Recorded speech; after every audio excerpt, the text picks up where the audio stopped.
Good evening, everyone, and welcome to the Brian Crombie Radio Hour on Saga 960.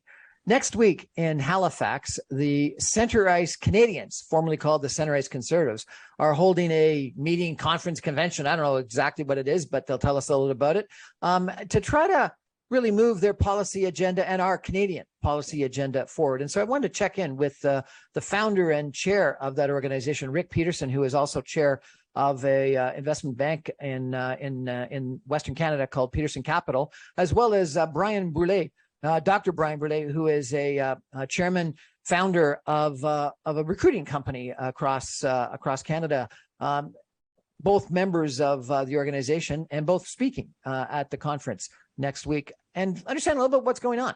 So maybe Chairman Peterson, I could turn to you and you could tell me a little bit about what this is and what your different panels are going to be about and what you're trying to accomplish.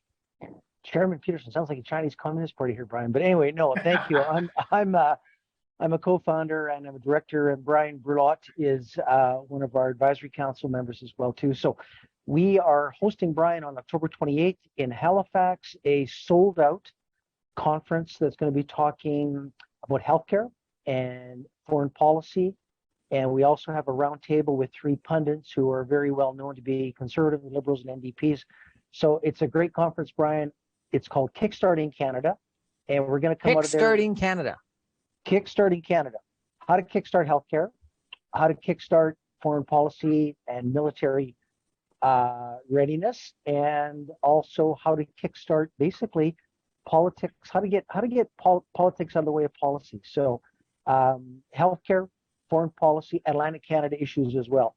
Dominic Carty, who, as you know, or you may have seen, resigned from the New Brunswick Progressive Conservative cabinet, is going to be leading that. So you've got three really good panels, 4 hours, October 28th. Go to our website, buy a ticket, $100. You got to be there.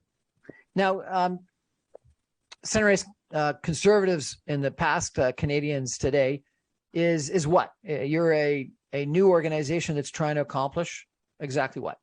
Yeah, we just want to speak for the pragmatic center, if you'd like, and we're nonpartisan in the fact that we're Canadians from coast to coast who may or may not belong to any political party federally, but who are interested in what we think the key issues: healthcare, military, local, regional issues.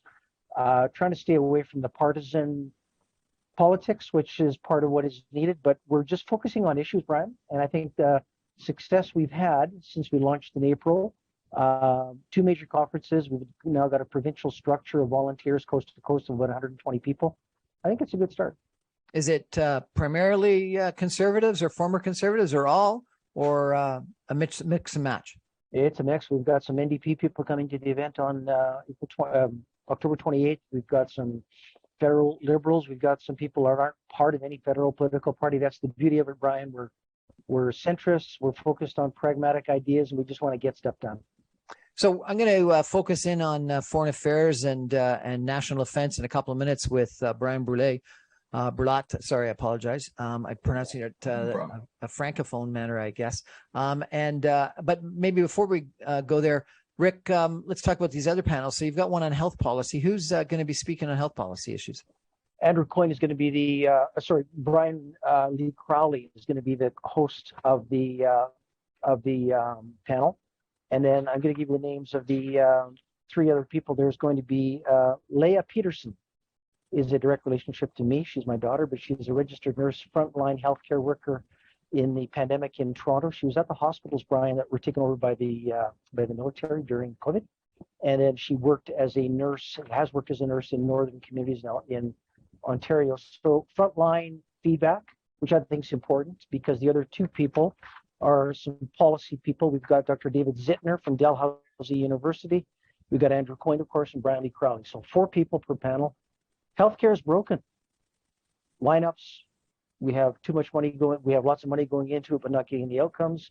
Frontline nurses quitting, Brian. And we're also, how did we get to the point where during the pandemic, healthcare workers were being abused and shouted at in front of their hospitals and places of work? How did we get there, right?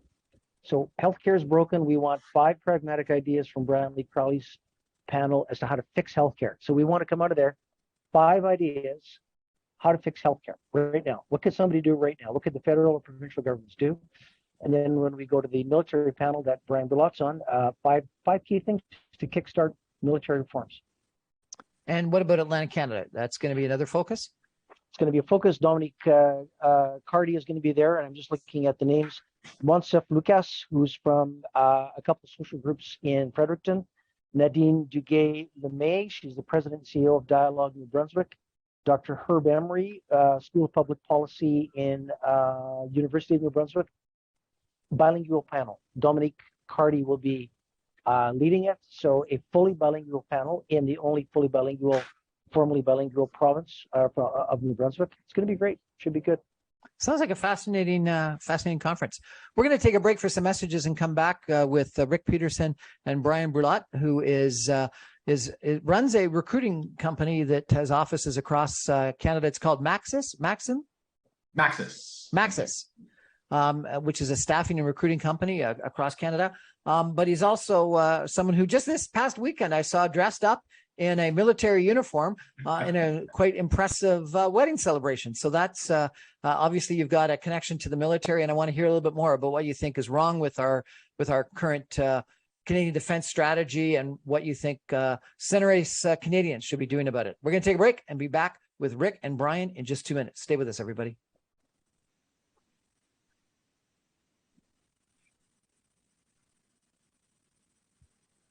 Welcome back, everyone, to the Brian Crombie Radio Hour on Saga 960.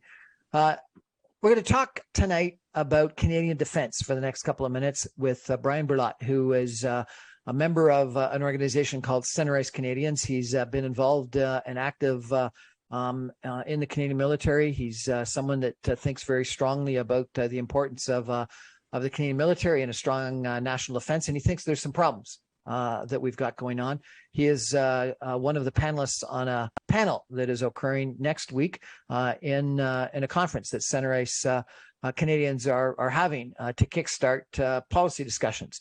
Brian, welcome to the show, and tell me, if you could, what do you think's wrong with our national defense, with our Canadian military right now? Well, Brian, thank you very much for having me on the show. I appreciate it very much to have this opportunity to discuss some important issues with you.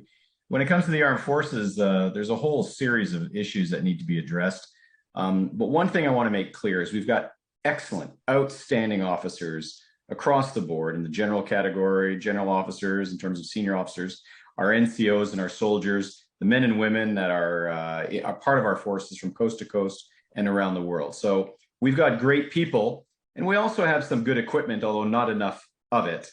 But what we are seriously lacking, in my view, is some strategic direction, even above the armed forces, like within the political sphere or within senior bureaucrats within Ottawa, in terms of giving them a clear sense of direction of where we need to go and how we need to get there.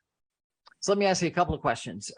Number one, this past couple of weeks, we've heard that the Canadian armed forces are going on a recruiting strategy because we don't have enough people volunteering to join up.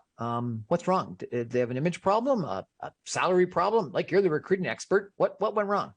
So there's a lot of factors that come into play at the, I'll say, the strategic, the cultural, the operational, and the tactical level. So there's a whole multitude of complex factors that are coming together. Let's say at the front end, in terms of Canadian youth, the fact is that about 70% of Canadian youth don't qualify to join the armed forces, be it because of behavioral issues, because of obesity, be it because of past drug use. Already you're blocking off about 70% of the eligible population from even joining in the first place. And there's an educational threshold that has to be surpassed. So that's a huge disqualifier. And yes, there's ways to address that. You can ease the entry requirements. You can lower the educational standard that is required to join the armed forces. You can allow immigrants to join. You can allow new Canadians to join before they are certified as citizens or even as permanent residences. You can make it a condition of becoming a permanent residence. That's one of the things that's being talked about. So there's a whole series of factors that come into play that limit the supply of young people or people in general that can join the armed forces. So that's kind of the first issue that we have to put out there on the table. The second one is we need to have an internal, and this is where perhaps my interest technically lies and my expertise is the manner in which recruits are taken in. These people that are recruiters for the Canadian Armed Forces are hardworking, they mean well, but for many of them, and there's about 550 of them across the forces, this is a secondary task. You're taking a pilot or an infantry sergeant or a captain that said it was a pilot, or you're taking a Marine operations officer who should be on a ship. You're taking them out of their ship, you're taking them out of their plane, and you're taking them out of their unit for 2-3 years to go and recruit. Now, this might be good for your lame and your wounded, and for those that, for whatever physical or other operational reason, cannot be effective within the unit that they're supposed to be within, or doing their primary trade. But to put them into this secondary role, a lot of them, frankly, are not there because they want to be there. They'd rather be somewhere else. So my proposal there would be to professionalize the recruitment function and the people that do that recruitment. Not that the people there are not doing a good job now, but it's not their primary job. And we're talking about, as I mentioned to you, about 550 people, and that's a lot. Then there's the internal process. We don't hire on probation in the armed forces. The way, and I say we because I still feel a part of it, having been a part of it for over 40 years now, but we don't hire on probation. The way we hire is we attempt to have zero risk. So you do all the security checks, you do all the physical checks, you have all those assessments and criteria that have to be met, and then you put them into recruitment training. And when you put them into recruitment training, don't forget, this is an indoctrination. This is also a test of physical capability. It's a test of intellectual capability. It's a test of how they will react under stress and ultimately under fire, because what we're trying to do is prepare these young people to go into very dangerous situations, because the armed forces, let's not hide it, their job is to kill people and break things. That's ultimately what the armed forces are for, to defend the nation. So the training is hard, and it should be, and it must be. But getting back to the point, the process by which we have this zero risk tolerance to put people into training is perhaps too high. What we should do instead, perhaps, is have some probationary measures and accept some risk to say, you know what, perhaps this fellow is not fit, or that lady hasn't passed her security test, or we haven't gotten back the information to see if she or he will be at the secret level or top secret level certified. But regardless, let's bring them in so we can start training them, start bringing them on board. Because the delays, and this is what it leads up to, all these assessments, all this making sure that we have a zero risk candidate in our door, this leads to incredible delays, to the point where in some units, depending, it's 6 months to a year before they even get to go into training. Really? That's a long time to wait. So you can imagine the young fellow or the young lady who is looking for a job, and the armed forces pops up.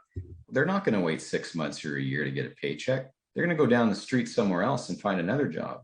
So we have a number of different issues right there. Now, compounding on this, and that's perhaps more it's more smoke than fire, is a lot of criticism that's coming within the armed forces, and also from without, is that the sense of pride of being part of the armed forces is difficult to find, especially when some influencers and public leaders are saying things about or against Canadian patriotism and talking about systemic racism in a way that one gets to sense that this is widespread within the armed forces, which it is not. And I think that, yes, there might be individual cases, but it's not a widespread phenomenon, to be practical and to be realistic. But these messages frighten people or scare them away or make them reluctant to join. And I'm not just talking about racism, but also other forms of putting down the armed forces and not getting a sense that it's a noble job and it's something that someone should aspire to and can have a wonderful career in. One of the other issues, I guess, probably even a more important issue, is lack of equipment. And we've heard, lots of controversy about buying jets and what type of jets that we're going to buy, and that different political parties have been supportive of different jets. And I think we finally have decided to buy the same jets that 10 or 15 years ago we thought we were going to be buying, though maybe a little bit upgraded, who knows. And then frigates, and we got a big problem with frigates and what frigates we're going to have. And then I interviewed someone who said that all of the technology associated with NORAD is 35 years old and hasn't been upgraded in 35 years. Our missile defense of our northern borders. And I think personally, I'd be interested, obviously, in your point of view, but I think a lot of this came down to, we thought we lived in this world that sort of was what Francis Fukuyama talked about in 1989 about the end of history, that the Cold War is over, that democracy and free enterprise and capitalism and the Western ideals, small L liberalism won. But now we're finding out that no, you know what, there's some authoritarians in Russia and elsewhere that might have a different point of view about whether history is over or not. And we need a military ability. And we're scrambling to try to create that. What do you think we need to do in that regard? Well, it's interesting you mentioned 1989 because I was there. In November of 1989, I was at the wall when it was coming down. I flew into West Berlin and stayed there at the wall because it was a life-changing moment. I was stationed in Germany at the time as a young lieutenant with the Royal 22nd Regiment. And we all thought that there was going to be a peace dividend and it was going to last forever. And the West and democracy and Western civilization was, the ultimate of what society can aspire to and become. Really, you flew to be there as the wall came down. What was it like? What was it like as East Germans started streaming across? It was actually the other way around. The West Germans were with the pickaxes and hitting away at the wall, and there was this poor fellow, this poor East German soldier in his he was a police officer in his helmet and his AK-47 AKM.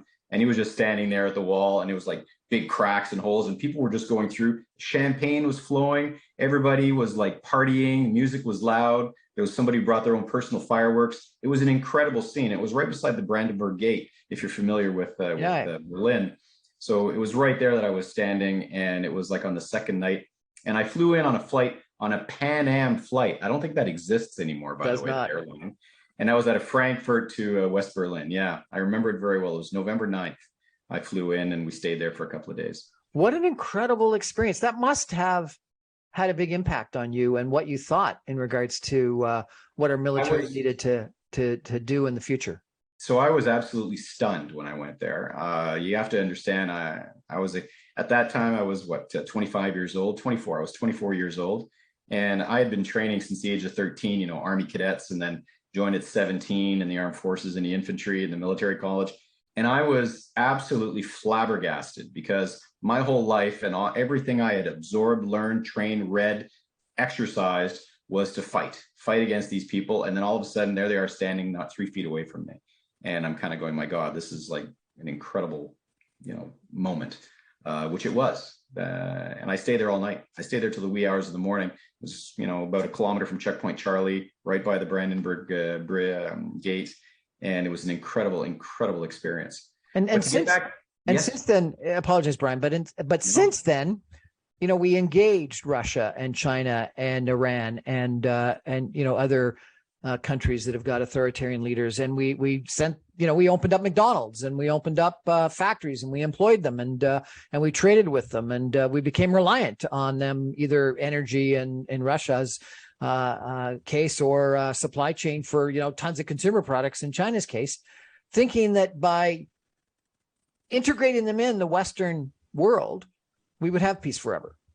And then you're absolutely right. Something happened.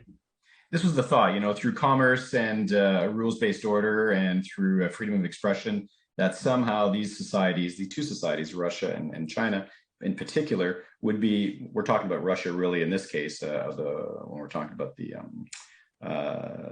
Berlin Wall. But we thought, as you pointed out, was that there would be this peace dividend. They would kind of slowly coalesce around Western values, Western civilization. But what I think we've discovered, and this is not just with Russia, but with China as well, is that thousands of years of culture cannot be changed in a decade or two, or three for that matter, or even maybe in 100 years. People have a mindset, cultures have a mindset. There's a certain way to govern. The actual geography of the country causes people, the manner in which that country is formed, its rivers, its lakes, its ecosystem, it makes people act in a certain way for several thousands of years, and it won't stop. So, we were naive. I mean, we were naive, but we also wanted the best. Let's not deny that. We wanted to see this end well, and unfortunately, it's not. Okay, so given that, given Yeah. Russia's invasion of Ukraine, what do we need to do with the Canadian military? So I think the first thing, well, I think the first thing we have to do, even before we talk, and I will talk about the military, but even before we talk about the military, is we have to come to a realization that we are today in a period of conflict. We are perhaps not in open war, and though one could argue, but we are in open conflict. We are in conflict right now at different thresholds against Russia and against China. That is a fact. And we need a government and a foreign service, for that matter, that will recognize that will recognize that these are adversaries. They don't have our best interests at heart. They won't operate within a rule-based order. And unless we stand up and unite with our allies in a manner that is proportional to that, we're not doing our part, and we will suffer. The cost of not doing something is more than the cost is worse than the cost of doing something. So we can't continue to put our heads in the sand and be an ostrich. So getting back to your question about national defense, we need to write a new white paper, and it has to be clear-eyed, just like we should have been back in 1939 and perhaps in 1914 and in 1952 for Korea. We have to be clear-eyed to really look our adversaries in the eye and understand exactly, with our GDP, with our population, with our geopolitical positioning in the world, where we should be. And we are punching way below our weight. We are not doing what has to be done. And I do have some specifics I can then offer from there. But please, what are they? Is it jets? Is it armored vehicles? Is it guns? What is it? It's all the above. I mean, let's be realistic. We have 3 oceans, the largest coastline in the world. We need a Navy that's twice the size it should be and has capabilities that we haven't even dared dream of. We need to have at least 2 landing assault ships, 1 for each coast. We need to have twice the number of destroyers and maritime patrol ships that we have. We need 8 submarines, not 4. And we need 8 that can go underwater and undersurface for a long period of time. And there's very few submarines that can do that unless they are, and this is the word, nuclear powered. I'm not saying they carry nuclear weapons, but they're nuclear powered. Now, this is a big price tag. And the Australians, it's a huge price tag. So on the Navy side, if you were going to say which one of the 3 services is the most pressing, I would argue it's the Navy. And I'm an Army guy. I think from a geostrategic political perspective, if it comes to the Indo-China region in terms of our trade routes and our influence with our allies, or if it becomes to cross protecting convoys and also protecting our interests in the Arctic, the Navy is the most important service right here, right now. Now, if we're talking about the Air Force has to double in size. We don't have the capability today. We do not have the capability to put a brigade in northern Canada. A brigade's about between 3,000 to 5,000 men, depending how it's configured. We do not have the capability right now to put a brigade in northern Canada to protect our interests, either at airfields or specific capitals or mines or different types of strategic ports, if we wanted to, and to sustain it. We do not. We don't have enough C-130s. We don't have enough C-17s. We don't have enough aircraft to do it. And we don't have the configuration. That brigade has to be a light brigade, air portable, air droppable, air mobile, with the ability to go anywhere at short notice and jump in, with a parachute if they have to. And we had that capability at one time. It was called the Special Service Force. It was composed of in part of the Canadian Airborne Regiment, and that was disbanded in 1995. So we need to have, getting back to the Air Force, we need an Air Force that's twice the size it is right now. 88, and that, if I recall correctly, 88 CF, 35s, which is the new fighter aircraft that, we won't see the first one until 2025, which is still, 3 years off. We ordered 88. Well, after the 4th day of combat, I suspect that even though they're stealth, they'll be put in harm's way, and we're going to lose, who knows, 20, 30, 40%. You see the Ukrainians, how they're doing in Europe, and the loss rate they're getting, and the just keeping them operational with spare parts and equipment.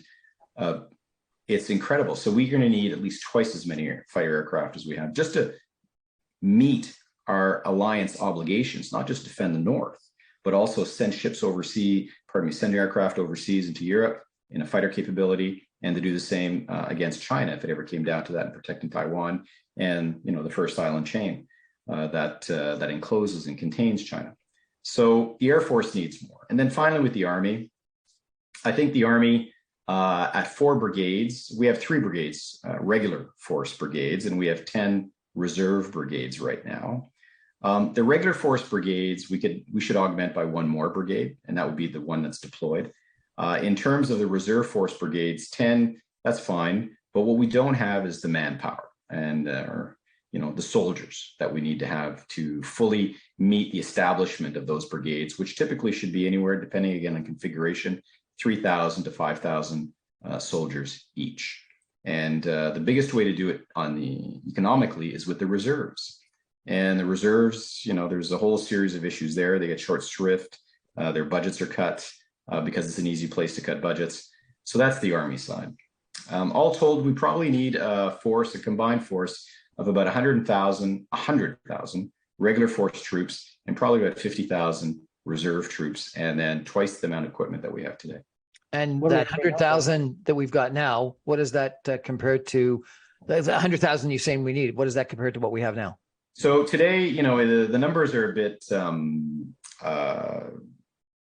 you have to look at the numbers and take them with a grain of salt. The authorized number of troops that we can have right now is around 72,000. But the fact is that we're roughly 10,000 short. So there's about 62,000 in the forces. But then when you look at that 62,000, you say, well, what amount of the force is incapable of doing their job? So they're wounded, or they're ill, or they're for whatever reason, they're incapable of doing their jobs. That's about 10 to 15% of the force. Then you've got to look at another part of the force, which is how many are untrained? So there's probably another 10 to 15% of the force that's untrained.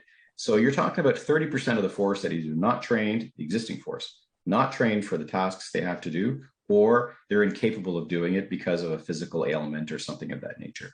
So right there, you take that 62,000 multiplied by 7. So we got about 42,000 troops. And then of those 42,000 troops that are capable, for general service, well, how many of those are Army? How many of those are Navy? And how many of those are Air Force? And you quickly get an idea that there's not much to go around. Now, that's the regular armed forces. In the reserves, the authorized ceiling is around 30,000. But the fact is that, again, if you looked at those that are incapable, those that are untrained, in reality, we may have coast to coast, maybe 14,000 troops that are capable today. And you think we need 50? So we got to double the size of the regular force and triple the size of the reserve force. Absolutely. Pretty extensive. We're going to take a break and a deep breath because these are big numbers and big commitments that Brian is talking about. We're going to take a break for some messages. We'll be back in just 2 minutes. I'm going to ask him a little bit about Ukraine, and I'm going to ask him about how we get public support. Stay with us, everybody. Fascinating conversation.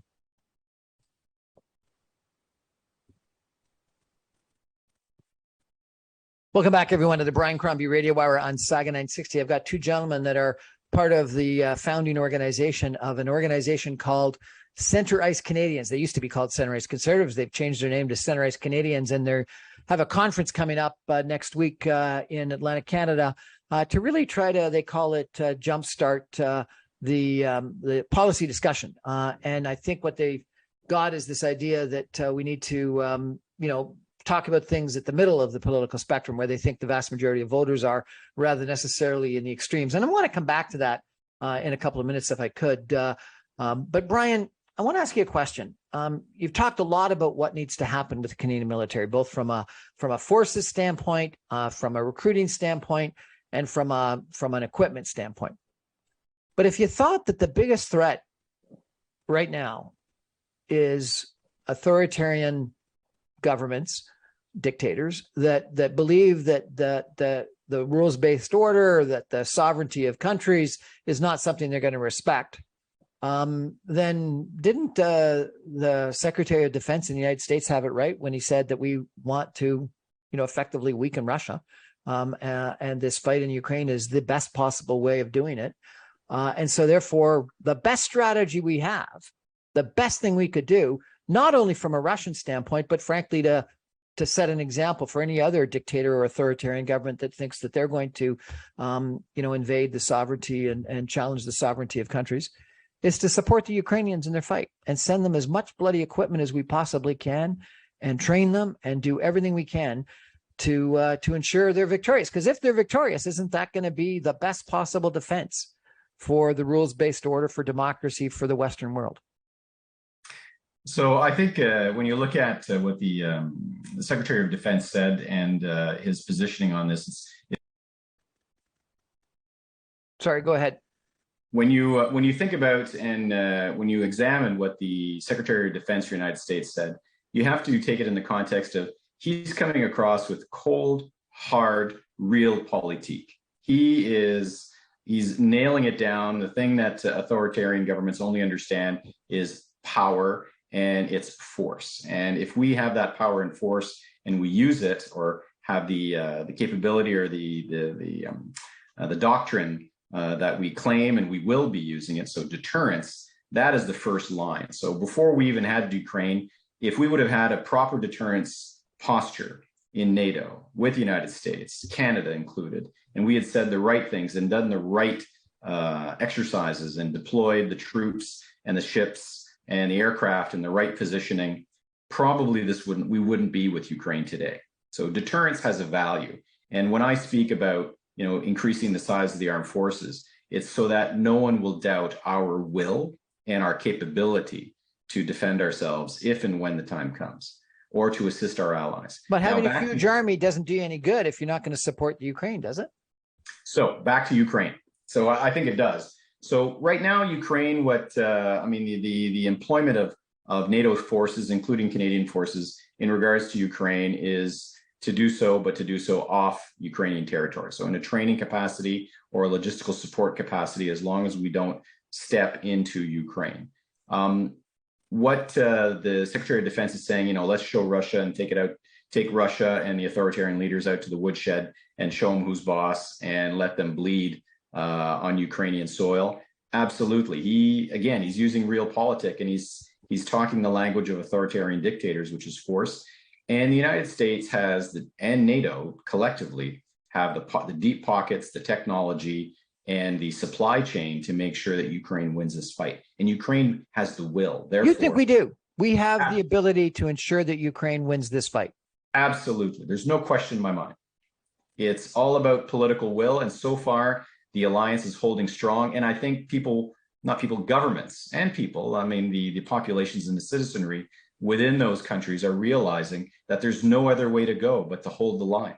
Because if you let Putin win in Ukraine, even a partial victory to that matter, you're going to let him go into the Balkans, you're going to let him go into the Baltics, you're going to let him go into different parts of NATO territory and surrounding like Poland or other surrounding republics that he wants to take over. So what do we need to do? Because he's not winning right now. He's maybe Ukraine is improving maybe their territorial situation, but you can't say they're for sure going to win. What more, if anything, do we need to be doing? I think I'm personally convinced that the Ukrainians are going to win. They went from a standing start and have been able to push back the Russian forces at every single turn since the invasion in February. Okay, but Russia's just called up, a couple 100,000 more people. They're talking to Belarus about potentially doing something back, attacking Kyiv from Belarus. They're getting Iranian drones that are appearing to terrorize, residential areas across Ukraine. These are some of these moves are political in nature, more for domestic consumption by Putin to make sure that his population sees him at least lashing out or doing something destructive towards Ukraine. I think another part of the move is economy of force. So by showing a feint, it could be more than that, but by showing a feint going through Belarus from the north goes to Kiev, he's holding back forces within Ukraine's own armed forces to say, okay, we got to protect Kiev, so we can't put everything into the fight in the east or in the south. We've got to keep something in the center to protect the capital. However, when we look at the will and we look at the equipment and we look at the supplies that Ukraine will get from the United States, from NATO, there is no question in my mind that they will win this fight. Let me ask you, I think what will be a controversial question for you, but I think it's got to be asked. I understand that you were a supporter of Pierre Poilievre during the Conservative leadership. I have interviewed and met recently with numerous members, supporters of the truck convoy, and they tell me that a significant percentage of the people that joined the Conservative Party and were the reason why Pierre Poilievre got elected were, and they said 80%. I don't know. I don't have any kind of quantification that these numbers are right, but it's 80% of the new people that joined the Conservative Party were white males between the ages of 20 and 45. They were heavily supportive of the truck convoy, and they said that a significant percentage of those people believe that Trump won the last election. A significant portion believe in QAnon and other conspiracy theories, and a significant portion. And I got emailed just last week, a whole bunch of emails that said that Russia is in the right in the election, in the invasion. And I got emailed a whole bunch of conspiracy theories in regards to that Russia was uncovering biological warfare plants in Ukraine that were established by Ukraine and the United States. This is the kind of conspiracy theories that are circulating, not generally, but within an extreme segment of Canada and the United States society. How can we get the population and the Conservative Party to support the kinds of things that you're talking about if we've got a significant amount of people that believe these crazy, I apologize for the words I was about to use, these crazy conspiracy theories? That's a very penetrating question and a lot of suppositions there, because I confess I don't have the percentages of who joined and who didn't, and how the breakdown is and what their beliefs are or not. I suspect that when it comes to, as you say, crazy ideas of the Russians being maybe correct or making some kind of allegations about the Ukrainians using biological weapons and so on, I'm sure there's crazy conspiracy theories everywhere. At the end of the day, what's needed is a public service that is trusted and that is supported by the government, by the people, that provides objective advice and light and water in a dark place bring transparency. And so what we need is for our government officials, we need for our institutions to just provide truth, and so that people can make the decisions and understand the complex world that we live in. I can't really say more than that, because but these people didn't believe those experts about vaccines or about COVID, and today they're blaming inflation on one person rather than on global issues. I really can't speak to those folks except to ask them to become more informed. There's always going to be okay, let me change the question. Yeah.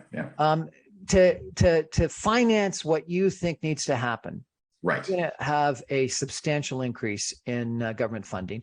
At the same time, as lots of people are saying, government deficits and debt are at an all-time high. How can you convince the general population that in this time of high inflation, high interest rates, people worried about grocery bills, and potential of a recession next year, deficits high, so the government doesn't have a lot of latitude to do things, that what you want to spend money on, frigates, doubling the size of the Army, the Navy, the Air Force, jets, etc., is the right thing for Canada to do? How do you do that? How do you do that from a public relations, public affairs standpoint?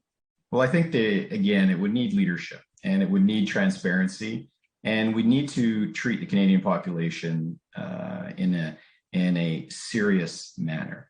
The increases in the spending that would be required to do so, by the way, has already been approved by the government. The government has already stated clearly when it met with NATO and NATO conferences that they were going to meet the 2% threshold in terms of GDP for defense spending. That's already been established. If you look at the Wales summit that they did right after the invasion of Ukraine, when NATO met together, the Canadian government was among the NATO members that said that we'd hit 2%.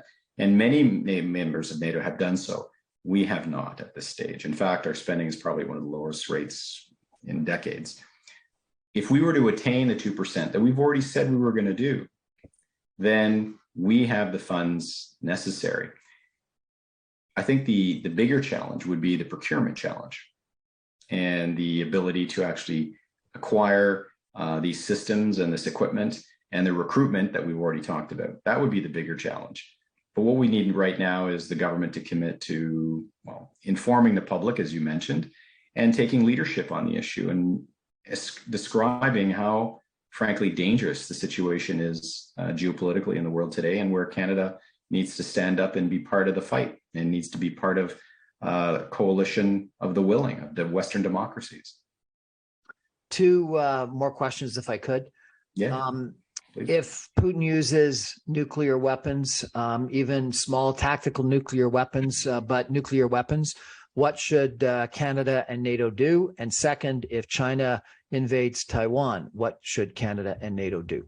So in both cases, Canada needs to be strong. And let's be clear.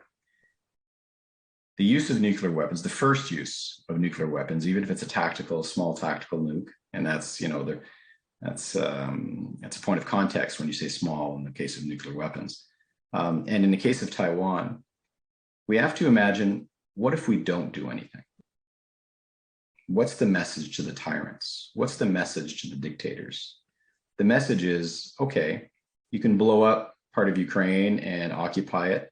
Now you can turn to Poland and do the same. Now you can go to Lithuania or Estonia. Taiwan is the same idea. If you can take Ukraine, then you can take Taiwan. And if you take Taiwan, then you take the, you go to the Aleutian Islands, you go into South Korea. This is going to be, it's going to be horrible. If nuclear weapons are used and if Taiwan is taken, it will be a very brutal battle. Many people will die. A lot of things will get destroyed. But you have to ask yourself, if we don't stand up to tyrants, then what is the next thing to fall? And what is the true outcome of this if we don't stand up?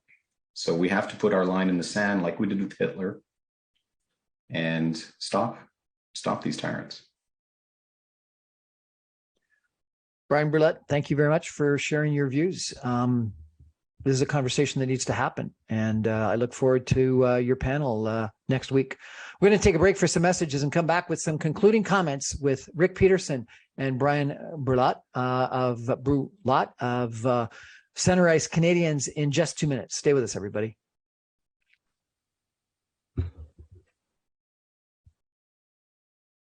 Welcome back, everyone, to the Brian Crombie Radio Hour on Saga 960.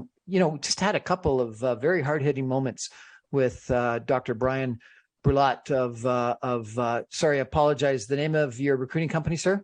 Maxis Recruiting and Staffing, across Canada, pan-Canadian recruiting company, and Rick Peterson of Peterson Capital, both who are members of Center Ice Canadians, used to be Center Ice Conservatives, now Center Ice Canadians.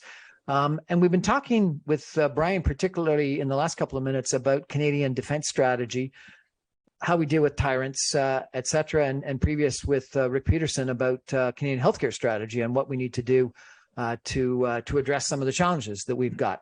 And Rick, you were saying during the break that this is the kind of conversation that Canadians need.